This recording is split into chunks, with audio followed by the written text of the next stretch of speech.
Hello, it's Burgess Taylor, and we're adding watercolor to your journal pages. So we're going to get started. We're going to talk about how I use watercolor in my journal pages. We're going to show a little bit about different kinds of watercolors and things like that. Let's get started. I'm going to show you how this works in a couple of different ways. This is a Moleskine graph notebook,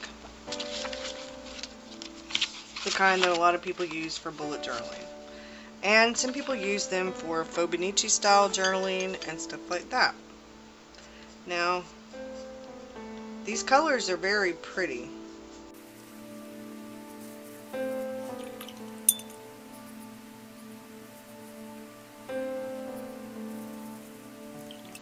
These are really good for backgrounds, and we'll stay with the kind of pinky theme.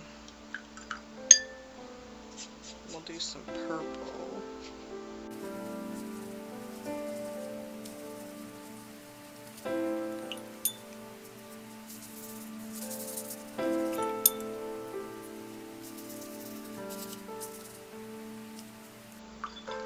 Now what happens with these pages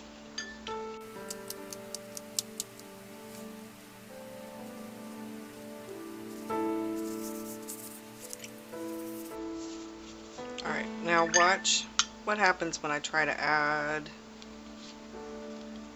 we'll try to add this color.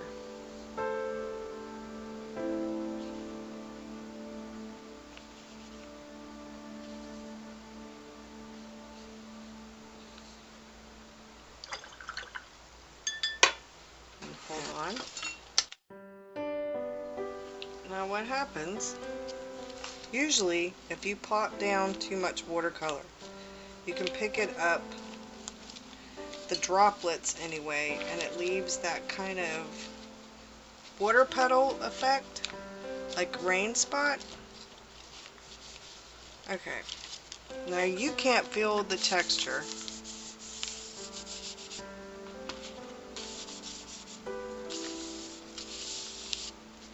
but you can see the page.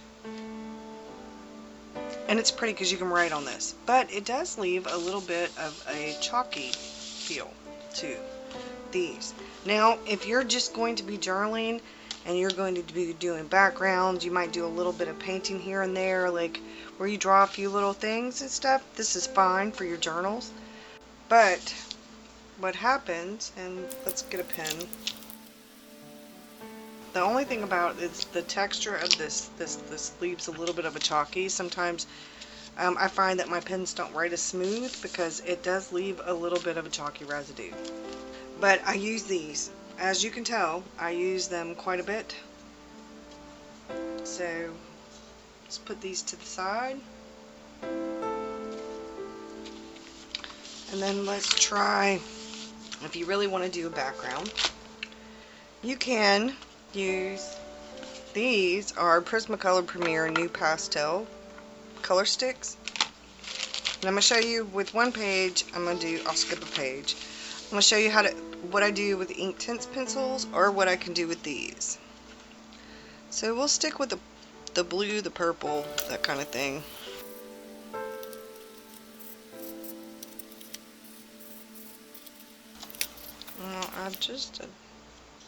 Well, I'll stop there because I like to add color. Okay.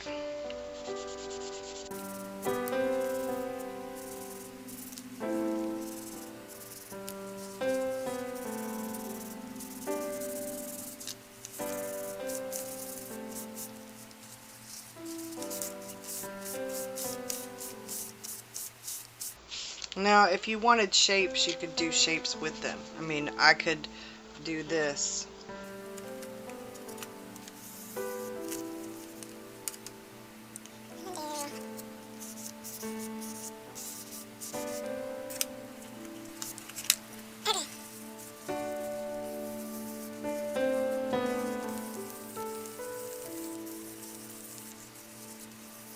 And the more that you put on there, the darker it would get. See, and you could actually do like, so you want to write over it, you know, and you want something in the background, but you don't want it real heavy. Now I could have went over it darker and done it where it would have been dark, but so now we're going to take some Prismacolor pencils. We'll do Deep Rose. And we'll do Carmine Pink.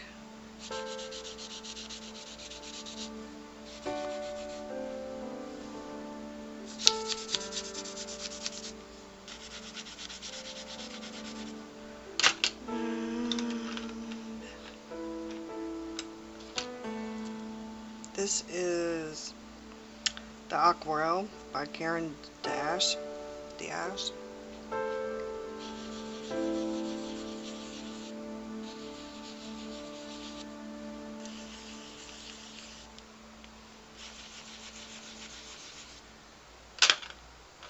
And let's see what else. We have this color.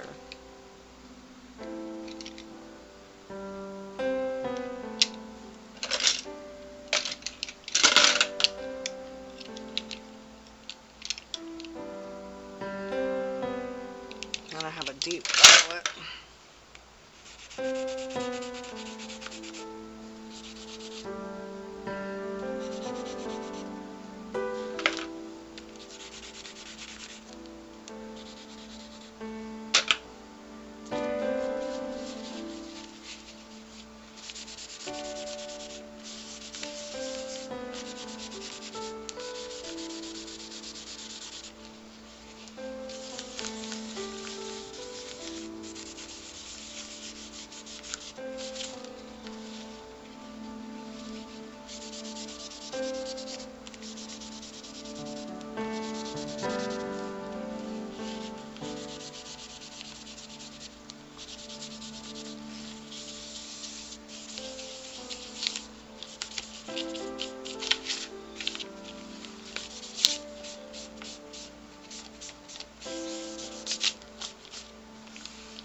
Now, to get it like a lighter effect, that works pretty well. Like where you want to do text journaling over your pages, you just want background. You can do that with watercolor pencils, you can do that with the pastel sticks, you can do that with the Derwent Inktense pencils. You can do that with a lot of the different kinds of pencils, watercolor sticks, watercolor pencils, that kind of thing. These work the exact same way those do. These are just the cheaper version. Now, let's say you want to draw something and you want to draw it with a watercolor pencil. You don't really want to draw it with a pen. Take a few different greens.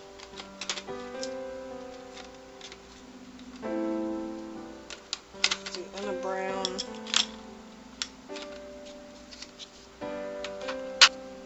A dark green. Light green. And a medium green. A dark brown. And a lighter brown. Okay. So I'm out and I see this really pretty tree.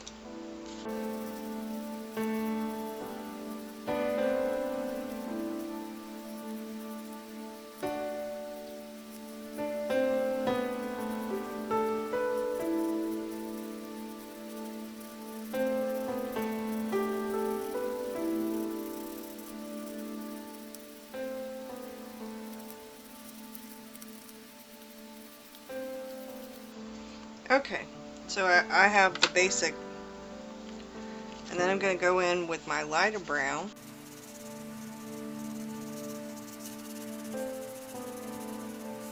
Because a tree is never uniform. If you do it all one color, it's going to look flat, not even two-dimensional really. So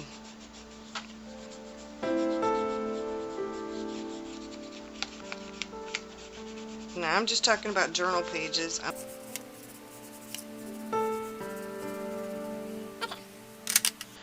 So I have my tree, and my next step would be to watercolor the tree. So when you use the watercolor pencils.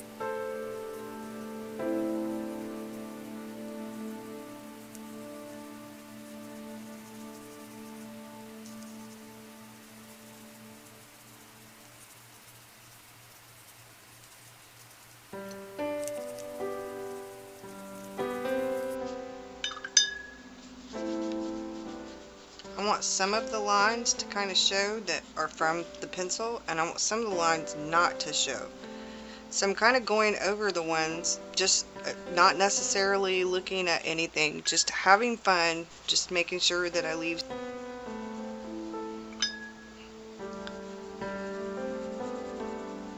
With the Inktense pencils, it's hard to get the lines to fade. They stay, they're pretty dominant. So I'm going to show you that. So I do want some of the lines.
Now this is a Derwent Inktense, which means this I can put water on and I can make it darker or I can make it lighter. I can add more brown to it and make it darker, or add other colors, or I can take the water brush and lift up color. But with the Inktense, it's permanent. It's not, it works like watercolor, but it doesn't at the same time.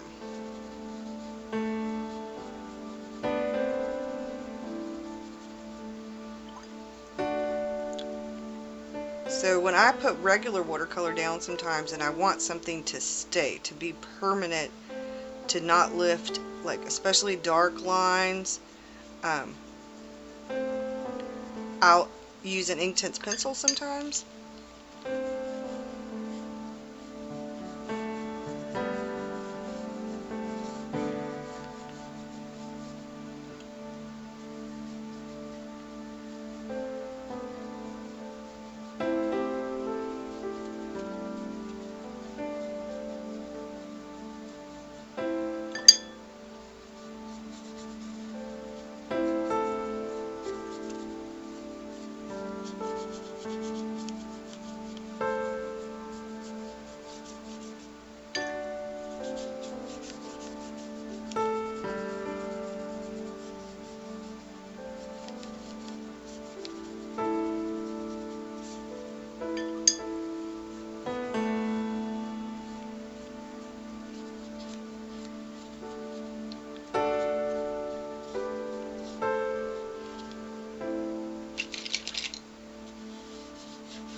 Alright, so now that I have those,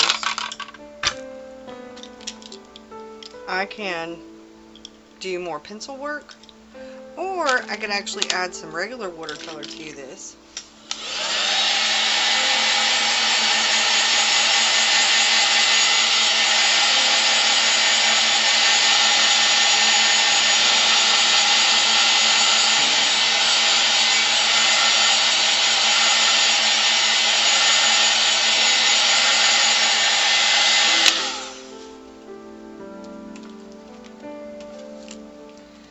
So one of my favorite watercolors is actually, other than the artist grade, I love this.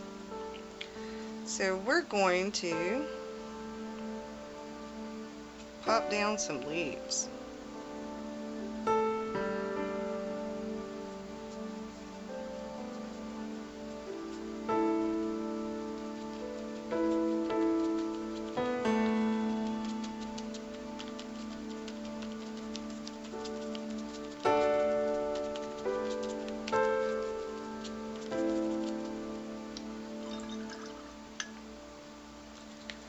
I'm using 2 different shades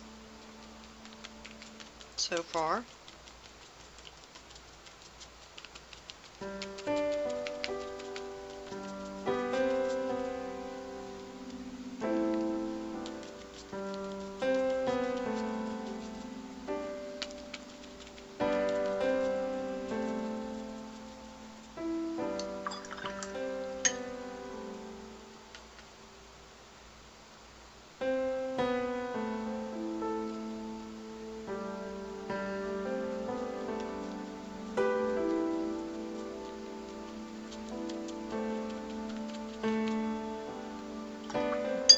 Go back to one of these medium shades, pop a little bit more.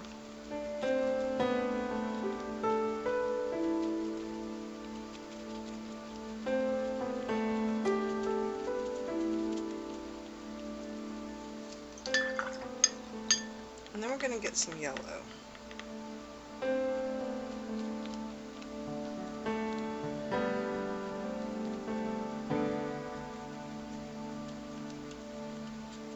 Because here things are still very green, and when the sunlight's poking through, some of the leaves look a yellow green.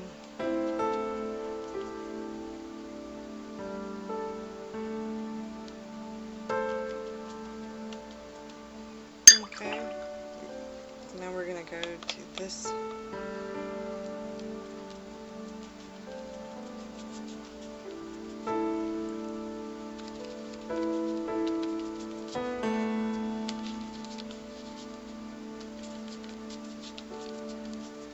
Not being serious about this. I'm having fun. I don't, want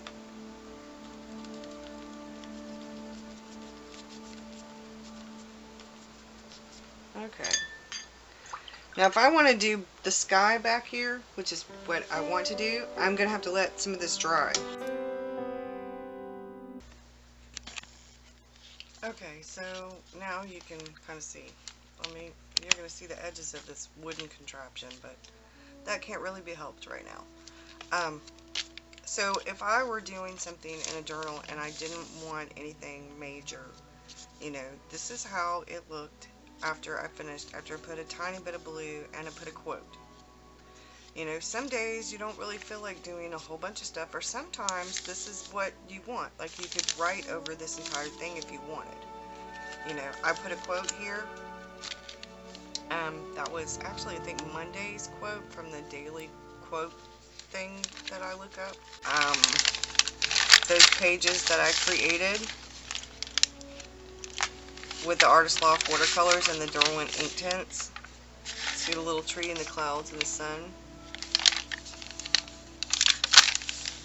So, and I can feel the difference. But if you handle it enough and you rub it enough, eventually that will come off. As you can see, it does come off with the Artist Loft. That's what said, it's chalky, and it will come off. So I hope that this helps. I'm going to do some more of these videos. If you'd like to see something in particular, then please let me know. I'm trying to keep these videos without 30 minutes or under. So thanks y'all. Bye.